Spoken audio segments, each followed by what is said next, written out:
incontournable dans le paysage géopolitique du Sahel, une figure de proue de la société civile sénégalaise. Le fondateur d'Africa Job Center, Alioune Tine, nous fait l'honneur aujourd'hui d'être l'invité de cet épisode de la plateforme, le podcast Nouvelle Version. Chers internautes, my people, bienvenue. Je suis très heureuse et j'ai un grand plaisir de vous présenter cette émission aujourd'hui avec toujours mon chroniqueur maison, le fidèle Abdoulaye Sidibé. Comment vas-tu, Abdoulaye ? Bien, merci de l'accueil. Aujourd'hui, je suis particulièrement fier et honoré d'être là, accueilli chez le doyen, Monsieur Tine. J'ai une très grande admiration pour des personnes aussi engagées et hâte de pouvoir poursuivre pendant cet épisode. Vous voyez, doyen, l'honneur est vraiment pour nous. Merci déjà d'être parmi nous pour ce podcast. Bonjour. Bonjour Sophie. Bonjour Abdoulaye, c'est moi qui vous remercie de vos mots très sympathiques. Et puis, je vous encourage. Merci beaucoup, doyen. Je vous encourage beaucoup parce que nous avons besoin de professionnels, de jeunes compétents, engagés quand même à changer notre sous-région, à changer quand même fondamentalement dans le bon sens nos pays. Oui. Écoutez, merci beaucoup de vos encouragements et comme on l'a dit, c'est un honneur pour nous. Et vraiment, on va rentrer directement dans le vif du sujet parce que je sais qu'on n'aura pas le temps de tout aborder avec vous. Ça, c'est sûr. Mais d'abord, j'aimerais qu'on commence par dépeindre, un peu parler de la situation actuelle du pays avant de sortir de nos frontières. On sait que vous êtes un expert un peu même hors de nos frontières, mais actuellement au Sénégal, on est dans un moment de transition très important, capital. Il y a quelques jours, l'Assemblée nationale a été saisie pour voter ce qu'on appelle bien sûr la loi interprétative sur l'amnistie. Qu'est-ce que vous en pensez? Qu'est-ce que vous avez retenu des échanges? Quelles sont vos impressions, doyen? Écoutez, nous sommes dans une nouvelle expérience, je dirais, politique et historique. Qui a suscité au départ un très grand enthousiasme, parce que les 54%, nous les avons vus, nous les avons vécus, des jeunes, très jeunes d'ailleurs, qui sortent de prison. Et leur sortie de prison a été accueillie avec une euphorie extraordinaire. C'est comme si on avait gagné la Coupe d'Afrique. Donc pour dire quand même qu'il y a quand même quelque chose de très fort qui pèse sur les épaules de ces jeunes leaders, Diomaye et Sonko, et également aussi sur notre transition politique. On a surtout l'espérance de ce qu'on appelle un changement systémique. Maintenant, pour revenir sur la loi d'amnistie. La loi d'amnistie, je l'ai déjà dit, il y a, si vous voulez, deux côtés. Le côté amnistie remède. Parce qu'on a traversé une situation très difficile entre 2021 et 2024. Oui. Et en 2024, franchement, nous avons eu beaucoup de morts. On a eu beaucoup de blessés. Et puis, on a eu beaucoup de détenus politiques. C'était unique et inédit. Et il a fallu la loi d'amnistie pour d'abord sortir de cette impasse politique et aller vers des élections auxquels effectivement ont participé et Diomaye et Sonko qui étaient en prison et qui ont gagné également ces élections. Donc, ça, c'est le côté, si vous voulez, positif de la loi d'amnistie. Il faut comprendre le sens de l'amnistie. L'amnistie intervient quand on a des conflits armés et qu'on veut s'en sortir. Ou quand nous avons des conflits politiques exacerbés. En réalité, des embryons de conflit. Effectivement, ce qu'on avait aussi, c'était des embryons de conflit. Et il se trouve que les acteurs ont agi d'une manière tellement, je dirais, grave, que les gens n'ont plus envie de se remémorer ces choses. Donc, on les oublie. Amnistie signifie oubli, amnistia. Oui. C'est important parce que le deuxième volet de l'amnistie, c'est en réalité aller vers le pardon, la réconciliation et le vivre ensemble. Oui. Ça, c'est le volet positif. Maintenant, l'amnistie porte en lui-même ce que je dis, le poison de l'impunité. Sur le plan international, il y a des crimes qui ne sont pas couverts par l'amnistie. La torture, c'est un crime international. Les exécutions extrajudiciaires, il y en a eu avec les nervis, tout le monde l'a vu. Et puis les disparitions forcées, crimes de guerre, génocide, crimes contre l'humanité. Tous ces crimes ne sont pas couverts par l'amnistie. Ce qui fait que quand on a traversé une expérience comme ça, la première des choses à faire, une fois que la loi d'amnistie est adoptée, c'est d'abord une investigation, ça veut dire une enquête. C'est une obligation internationale pour l'État de faire jaillir la vérité, de faire éclater la vérité des faits par une enquête indépendante d'un organe indépendant. Ça, nous l'avons dit, hein, un organe où il y aurait des juges, il y aurait la société civile, il y aurait des avocats, il y aurait aussi des gens des forces de sécurité. Et qui fassent, comme on dit, le point, faire éclater la vérité, ça veut dire, voilà la vérité des faits, situer les responsabilités des uns et des autres et faire des recommandations. Comme ça balise. En réalité, on n'aurait même pas besoin de loi d'amnistie ou d'en parler. Sur cette base, vous avez une orientation très claire de ce qu'il faut faire. Et c'est parce que, justement, on a une enquête avec, si vous voulez, des personnalités qui sont compétentes, qui sont neutres, que les résultats peuvent faire l'objet de consensus. Donc, il n'y aurait pas eu de problème. Et parce que nous avons besoin aussi, dans le cadre de cette enquête, reconnaître que les victimes elles-mêmes ont le droit, en tant que victimes, de saisir la justice. Ça, c'est important. Donc, après l'amnistie, comme on dit, la loi d'amnistie, après la justice, c'est important, suit le pardon, suit la réconciliation, suit effectivement... C'est pour ça que la question que nous traversons n'est pas une question purement juridique, c'est une question sociétale aussi.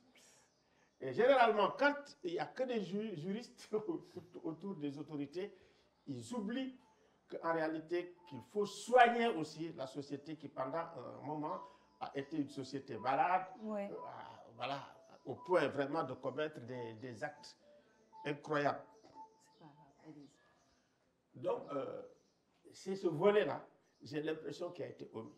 Maintenant, quand vous parlez, si vous voulez, d'une amnistie partielle ou d'une loi interprétative, forcément, il y a des soupçons. Parce que les gens vont dire, écoutez, on a une justice qui est la justice des vainqueurs, qui veulent protéger les siens. Exactement. Et d'où entre peut-être, parce que vous avez parlé d'un volet social, le volet juridique, mais maintenant, on entre dans le volet politique. Quand on parle d'une loi partielle, quand on parle d'une loi interprétative, comment est-ce que vous voyez ce volet politique-là, qui peut être délicat et qu'on l'a vu à l'Assemblée nationale, est assez délicat? Mais bien sûr, j'ai dit, attention, chacun accuse l'autre. D'ailleurs, le paradoxe, c'est que ceux qui ont adopté la loi d'amnistie aujourd'hui, les gens de la paix, sont pour ce qu'on appelle l'abrogation totale, ce qui est un peu contradictoire. Et ceux qui étaient pour l'abrogation totale, parce que quand même, le président de la République a dit l'abrogation totale lors de son discours sur Thiaroye, le Premier ministre, même DPG, déclaration de politique générale, eux, maintenant, sont pour l'abrogation partielle. C'est pour te dire, effectivement, qu'on a des positions qui sont des positions politiciennes. Donc, pour trancher, c'est pour cela qu'il faut une enquête indépendante. C'est une enquête totalement indépendante, impartiale, avec, effectivement, si vous voulez, des preuves incontestables fournies par les gens qui permettent de départager les positions et les calculs politiciens qu'il y a derrière les positions des uns et des autres. Et c'est ça qui permettrait de dire, mais tiens, ben voilà ce qu'il faut faire.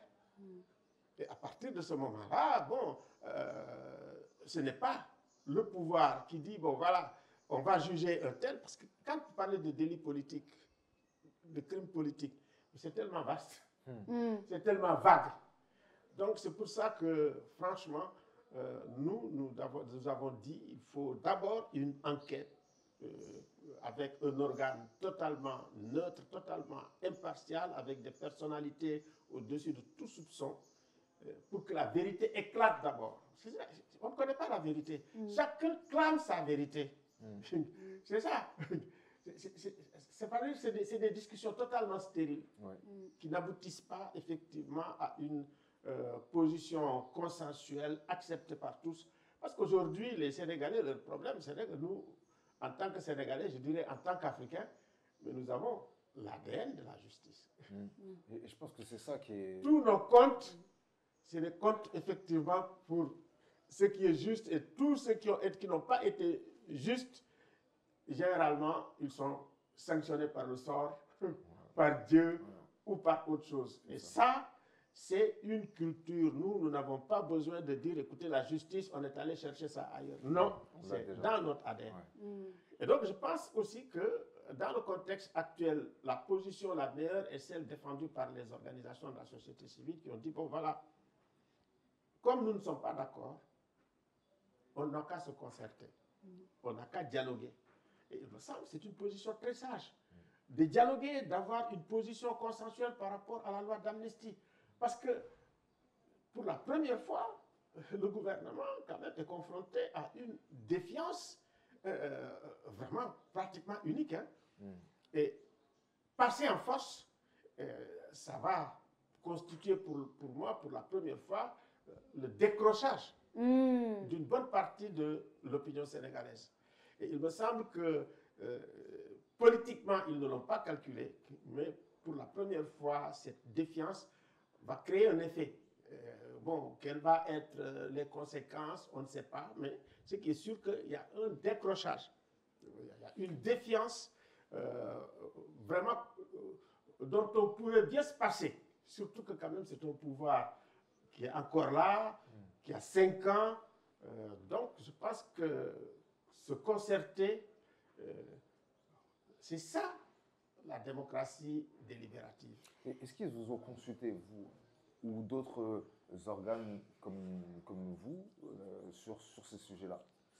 Ils n'ont consulté aucun membre de la société civile, pour être clair. Ni moi, ni les autres. C'est une très bonne question. Ouais, parce que... Ils n'ont consulté aucun membre de la société. On ne demande que ça. C'est à déplorer quand même. Écoutez, nous avons déjà, avec l'université de Stanford, produit un rapport qu'on a envoyé aux autorités. Toutes les autorités, la présidence, la primature, et puis bon, Amadouba. Ah oui. Oui. 2. Amadouba, oui. Amadouba 2, oui. Comme on l'appelle, oui. Et on a écrit des articles dans le Monde, à Sud, on a sorti des articles même récemment, qu'on a envoyé à Amadouba. Il nous a demandé encore, écoutez, est-ce que je peux lui renvoyer le rapport qu'on avait fait? On leur a tout envoyé. Donc, Amadou est très gentil, il nous a écoutés. Avec lui, au moins, on a échangé. Et puis, je suis allé très loin en disant, mais Amadou, vous savez, nous, on peut jouer les rôles d'assistants parlementaires. Voilà. Et effectivement, nous sommes disposés à jouer un rôle d'assistant parlementaire, d'aider, parce que, tout de même, on a été impliqués, nous, dans les négociations pour adopter la loi. Totalement. On a été. Totalement. Effectivement, le président Macky Sall nous a saisis. Nous avons discuté aussi avec les Nations Unies par rapport, effectivement, au contexte qui était complètement, comme on dit, dans l'impasse. Oui, c'était crispé, il y avait plus de dialogue. Dit, bon, écoutez, pour sortir les détenus, il faut les juger, il faut les condamner pour, effectivement, adopter une grâce présidentielle. Nous avons dit, mais ce n'est pas possible. On va vers les élections. Personne ne peut accepter cette décision. Quand même, qui a accepté quand même la loi d'amnistie, qui a permis quand même de discuter, de dialoguer. Il y a eu quand même des échanges entre le pouvoir et l'opposition à leur sortie. C'est ça. Et maintenant, bon, je pense effectivement qu'il faut faire attention de ne pas donner une perception d'un pouvoir, si vous voulez, autiste. Pouvoir autiste, le pouvoir qui n'écoute pas, qui n'écoute plus personne. Et ça fait partie aussi des signes avant-coureurs d'un pouvoir autoritaire. Et vraiment, quand nous les avons élus, et Diomaye le dit tout le temps. Prenez tous les discours de Diomaye. C'est des discours vraiment sur lesquels tout le monde adhère. Voilà. Et le grand problème que nous avons, c'est ça. Nous avons Diomaye pacifiste qui appelle au rassemblement, à la paix, à la réconciliation. Mais de l'autre côté, vous avez un gouvernement qui ne discute pas. Et ça fait effectivement le hiatus et le paradoxe que nous sommes en train de vivre au Sénégal. Il me semble que, comme je l'ai dit, hein, quand on est, comme on dit, dans un tandem, donc il faut aller dans la même direction, il faut aller à la même cadence, au même rythme. Il faut qu'il y ait un équilibre. Et il me semble que cette absence d'équilibre crée une espèce de malaise aujourd'hui auprès d'une opinion qui était favorable aux jeunes leaders. Ah oui, d'une opinion qui était très favorable aux jeunes leaders. La plupart des organisations de la société civile ont été avec les leaders quand elles étaient des victimes. Ouais. Donc, bon, je pense que ça mérite au moins qu'ils prêtent une toute petite attention à cette société civile sénégalaise qui a joué un rôle important dans toutes les, comment on dit, les alternances. Hein. Les alternances. Et c'est un rôle qu'on a... La société civile a joué un rôle important. Donc, elle a sa légitimité et mérite considération, mérite une écoute, mérite aussi une confiance de l'État. C'est un rôle qu'on a senti, hein, nous en tant que citoyens, en tant que journalistes et tout. Vous êtes toujours présents, la société civile. D'où ma prochaine question. Après avoir fait toutes ces démarches qu'on a senties lorsque le pays traversait un moment de crise, parce qu'il faut l'appeler l'année dernière, avant, en tout cas le 24 mars 2024, nous étions en période de crise et vous avez joué le rôle que vous avez joué. Aujourd'hui, avec le recul, un an après, beaucoup ont fait le bilan des 1 an du président Bassirou Diomaye Faye. 1 an après, quel est votre bilan, vous, pour ne pas revenir sur tout ce que vous avez dit, mais d'une manière un peu plus générale, en sortant un peu de la loi, parce que vous avez parlé d'un décrochage que vous prédisez des partisans, des 54%, en tout cas d'une partie des 54%. Pourquoi? Est-ce que les promesses ont été nombreuses et les résultats tardent à arriver? Est-ce que la période de grâce commence à s'épuiser? Quel est votre bilan, doyen? Écoutez, nous, en tant qu'Africa Jom Center, nous sommes en train de faire le bilan. Nous sommes en train de travailler avec des experts dans le domaine économique, dans le domaine politique, dans le domaine de la santé, dans le domaine de l'éducation. Donc, on est dedans.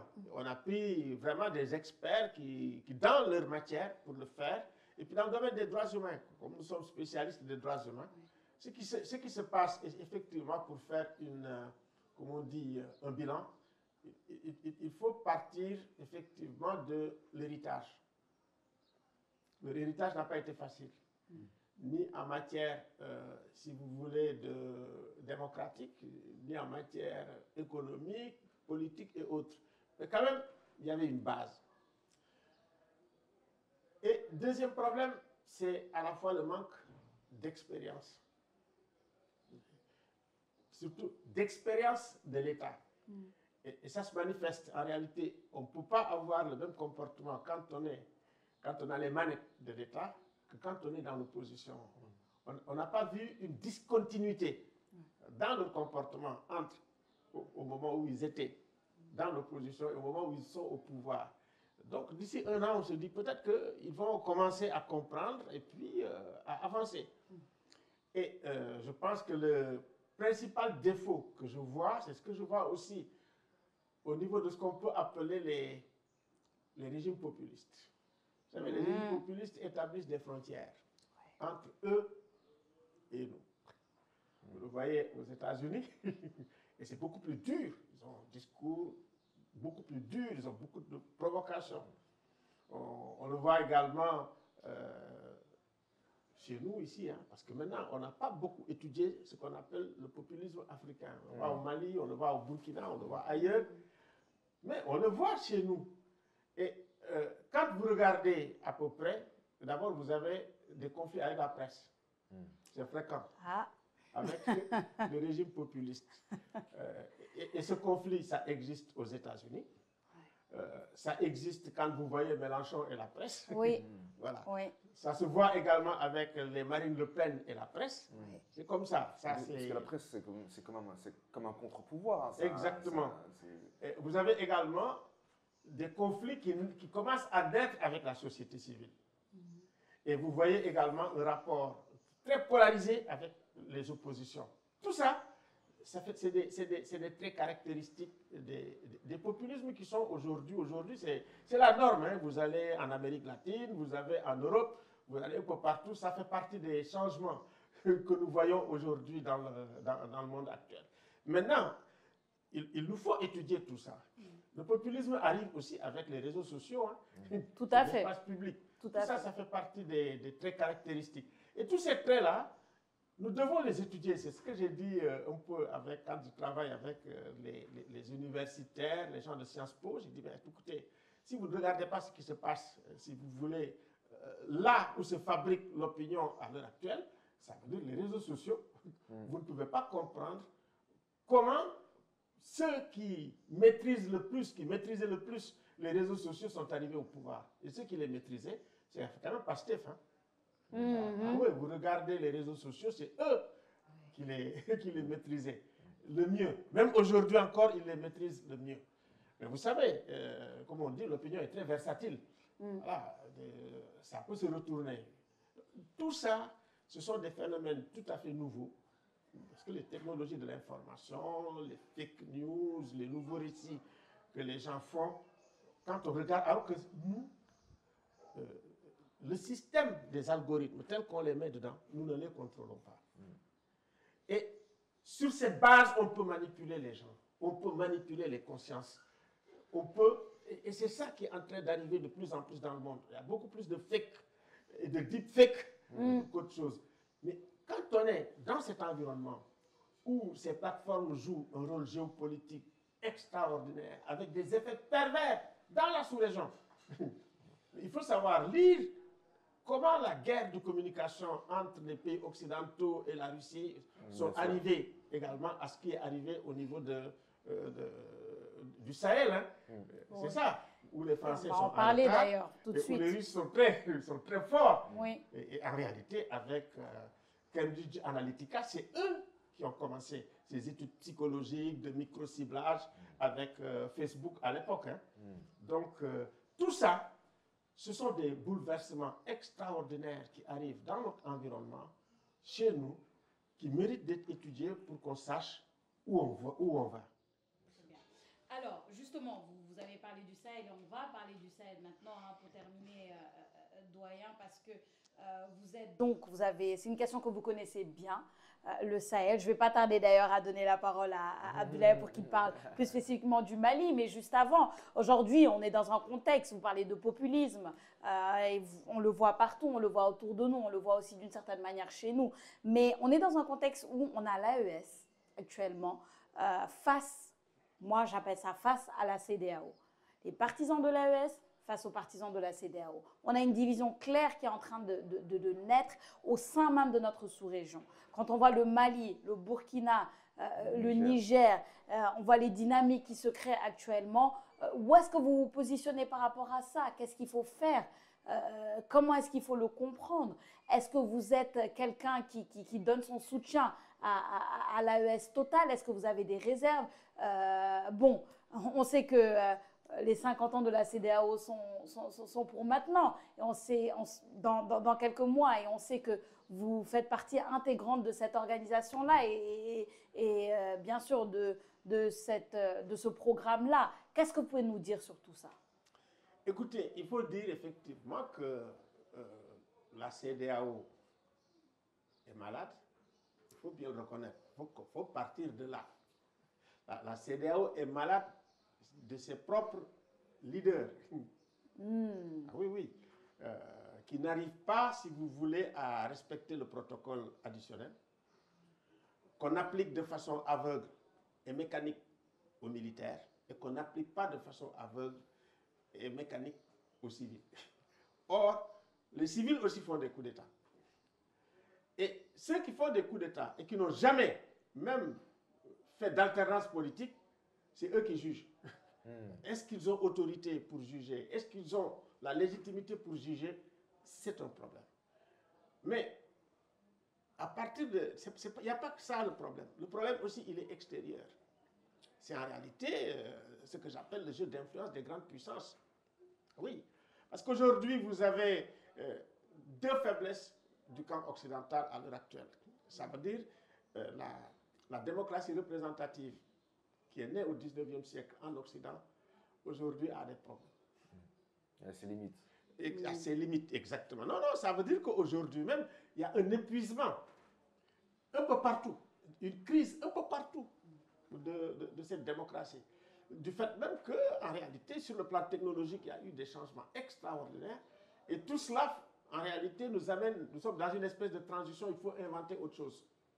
Pour le moment, l'alternative, c'est ce qu'on appelle les démocraties souveraines et ce qu'on appelle aussi les populismes. Voilà. Et si vous voulez, ceux qui préconisent la démocratie souveraine, c'est la Russie, c'est la Chine.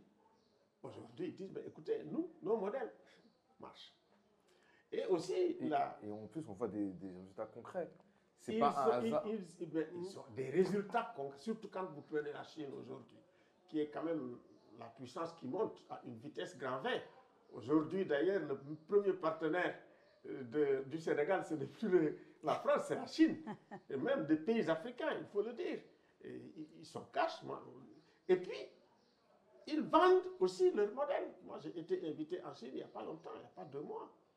Et quand vous y allez, mais écoutez, hein, vous êtes séduit, vous êtes bien reçu. Ouais. Et bien considéré. C'est ça. Oui, on m'a demandé de faire ma communication. Au dernier moment, je l'ai fait. Mais les gens viennent, ils regardent mes brouillons, ce que j'ai mis. Voilà. Ils captent tous les Chinois. Ils ne négligent rien. Et c'est de grands commerçants. Ils ont toujours une culture commerciale. Il faut voir, comme on dit, la route de la soie. Aujourd'hui, vous prenez aussi, comme on dit, l'intelligence artificielle.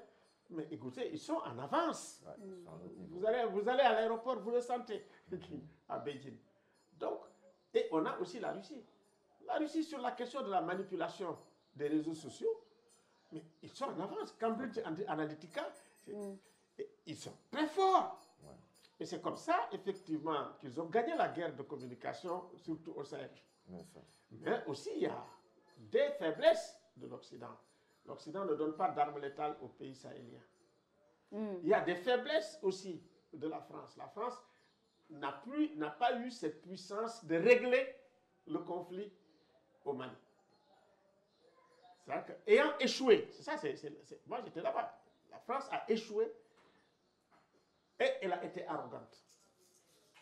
Et les gens lui ont rendu la pièce de la monnaie. Immédiatement. La CEDEAO, il faut bien le dire, hein, au départ, c'était les alliés de la CEDEAO, c'était l'Occident. Hein. Et surtout la France. La France est en tête de l'Union européenne.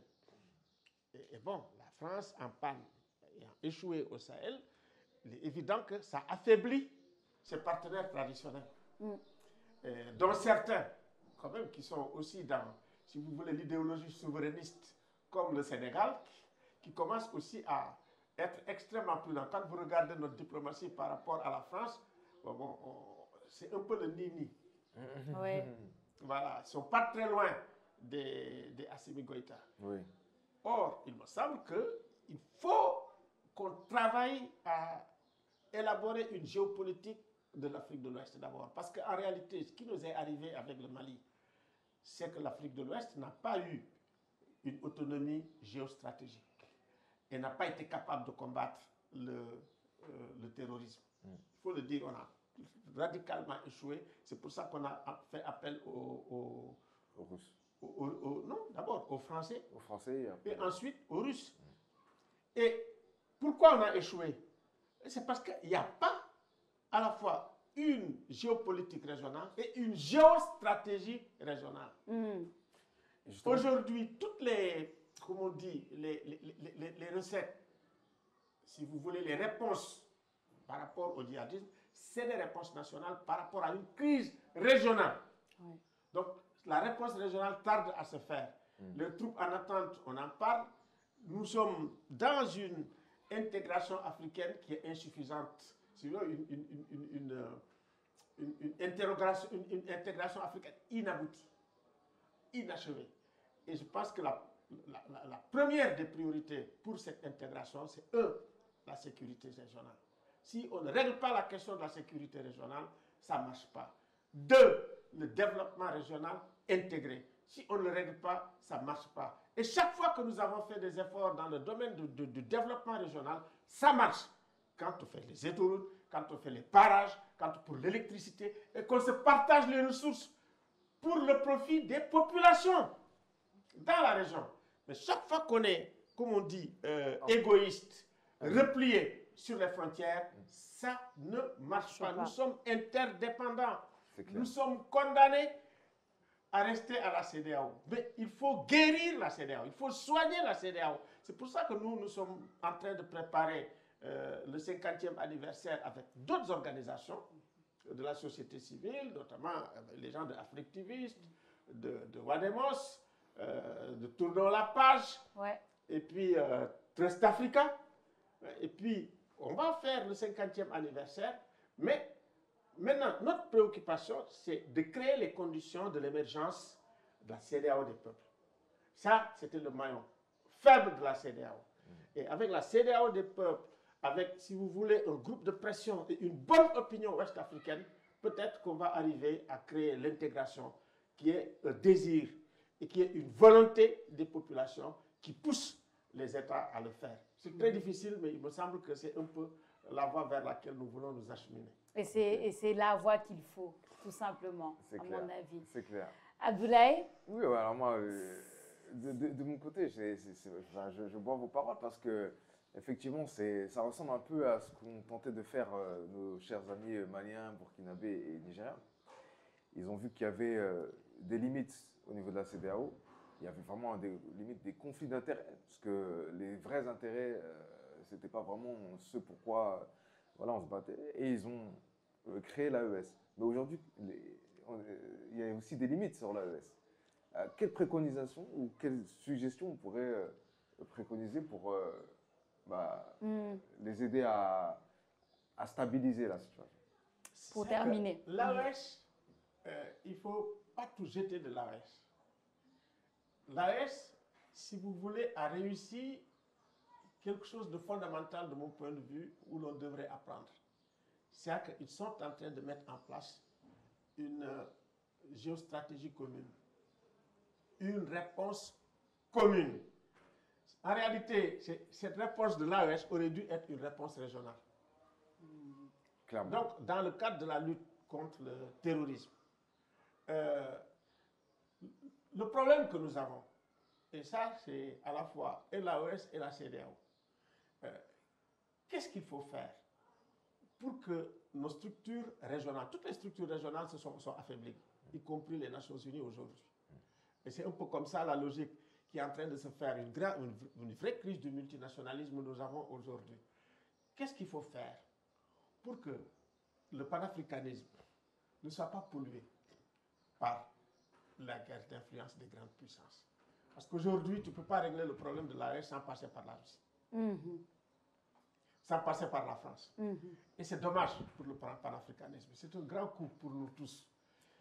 Donc, je pense qu'il y a un dialogue qui est en train d'être fait. Il y a Diomaye avec Abdoulaye Bathily, ils sont en train de faire le travail. Je pense qu'il y a aussi le président ghanéen. Voilà. Il faut prendre acte de l'existence de l'AES. Parce que je ne pense pas aujourd'hui que l'AES soit prête à dire, tiens, nous, on va se dissoudre dedans. Non. Maintenant, quelles sont les bonnes relations que nous pouvons avoir? Comment positiver ces relations? Il me semble que c'est la question qu'il faut se poser en attendant de continuer à travailler pour voir comment nous pouvons, si vous voulez, refonder la CEDEAO, refonder l'intégration africaine au Sahel pour arriver à quelque chose d'autre. Donc ça, c'est, comme on dit, les marques d'une crise profonde de l'intégration africaine. Maintenant, il faut voir comment l'examiner, voilà, le mettre dans le scanner, et puis comment trouver les remèdes qui renforcent les liens. de solidarité avec les États et les populations du Sahel. Doyen Alioune Tine, on vous remercie encore une fois vraiment d'avoir été sur notre podcast, d'encourager une jeune journaliste et un jeune entrepreneur africain justement pour le développement en tout cas de ce panafricanisme dont vous parlez, par les Africains et pour les Africains surtout.